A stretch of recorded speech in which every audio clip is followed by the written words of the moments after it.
So in this video, I'm going to try and figure out whether you should or you shouldn't boil sea moss.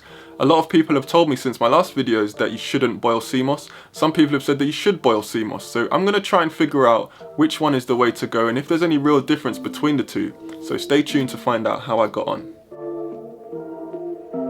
So you may be aware that I've created a few other videos about sea moss. Sea moss is something that I've recently been getting into. I've known that it existed for a long time, but it's not until recently that I started to try it and to see if it has any real benefits to me.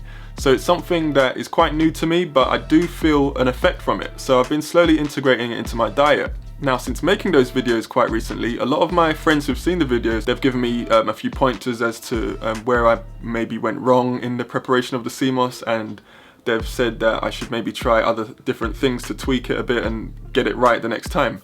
And one thing that seems quite consistent is that some people say that you should boil sea moss in the preparation instead of soaking it, and some people have said that you shouldn't. So it's something that's been coming up quite frequently in the comments as well. Thank you for everyone who's commented. I really enjoy reading your comments and the suggestions that you send through. So please do keep that up.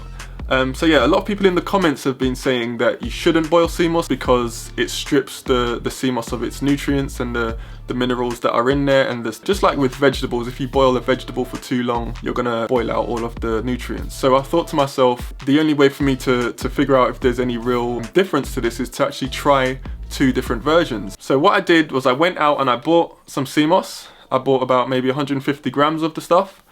And what I normally do when I prepare my sea moss is I soak it for 24 hours, change the water, and then soak it again for another 24 hours. But my idea was that I'm going to take this batch and I'm going to basically split it in half. So I took the batch, soaked it for 24 hours, and then half of it I took away to be boiled, and the other half I changed the water and I left that to soak for another 24 hours. Basically split one batch in two, boiled, not boiled, and to see if there's any real difference in each of the batches.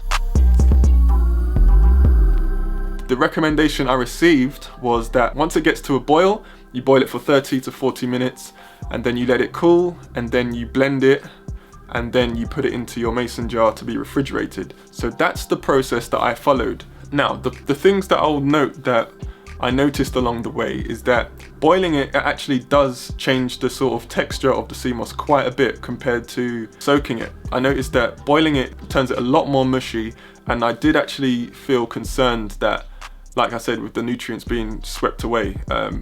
But I thought to myself, this is just an experiment, so it's gonna have to come about somehow. Another thing is that the whole house smelled of sea moss once I did this. If the smell of sea moss isn't for you, then I would recommend not doing this, or maybe just opening a window, because your house will smell. People will know what you're doing. But apart from that, it wasn't really hard to do. So once it finished boiling, I let it cool down. I didn't empty out any of the water. I put it straight into the blender after it cooled down, and then I blended it in order for me to put it into the mason jar for it to then be refrigerated. So I'm just going to talk about, after tasting it, what the actual differences I noticed were. So once they were both finished, my idea was that I was going to try each one for 4 days and note my findings. So I had the non-boiled one for 4 days, and then I had a 3-day break with no sea moss in my diet whatsoever. And then after that, I did 4 days with the boiled version. And then after that, I'd report my findings, what the taste has been like, what the effect, if any, has been like.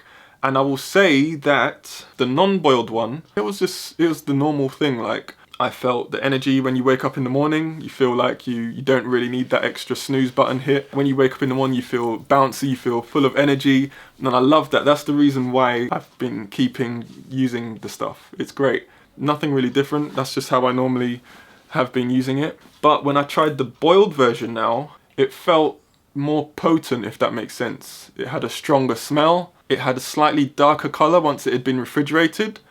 And I would say that after trying it, I sort of felt, I don't want to say more of an effect, but it did feel more noticeable, if that makes sense. My thinking is, I know a lot of people say that it strips the minerals out when you boil it, which I think is true. Some people, when they boil it, they probably empty out the water, and that's where I think a lot of the nutrients are.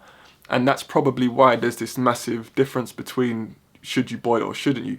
I know some people are probably going to disagree with me, but I can only really talk about what I've experienced. I'm sure you'll chime in, and I welcome all of your comments, but that is what I've experienced. So I'm thinking the difference is the non-boiled one has more water in it, so I'll probably, with the reduction that it takes when you're boiling it, you're probably getting more dosage per spoon than you're getting with the water soaked one.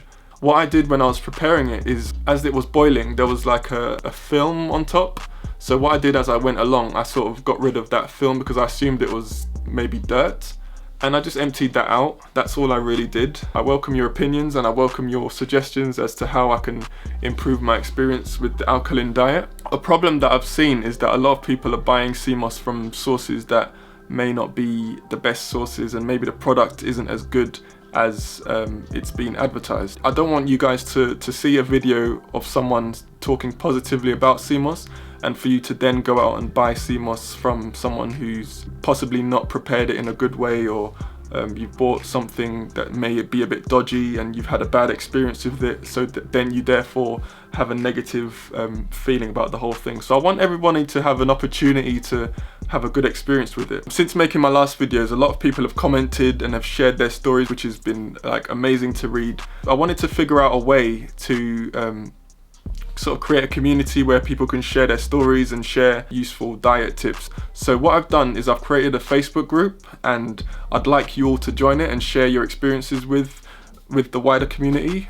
You're all welcome to join. I've put a link in the description below, and in this community I just want everybody to share their stories, share tips, share advice. So I've put a link where I bought my sea moss from.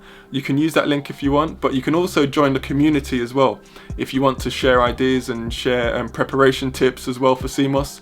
I know a lot of you are opinionated and I love it. I want you all to join this Facebook group, introduce yourself and get the ball rolling, just to start talking to each other and just see what more we can learn, really, because I think this is quite a good, it's a positive thing for a lot of people's diets, and yeah, I want to see what comes out of this. So join the Facebook group, the link's in the description below. Thank you for watching my video on should you or shouldn't you boil sea moss, and I'll see you on the next one.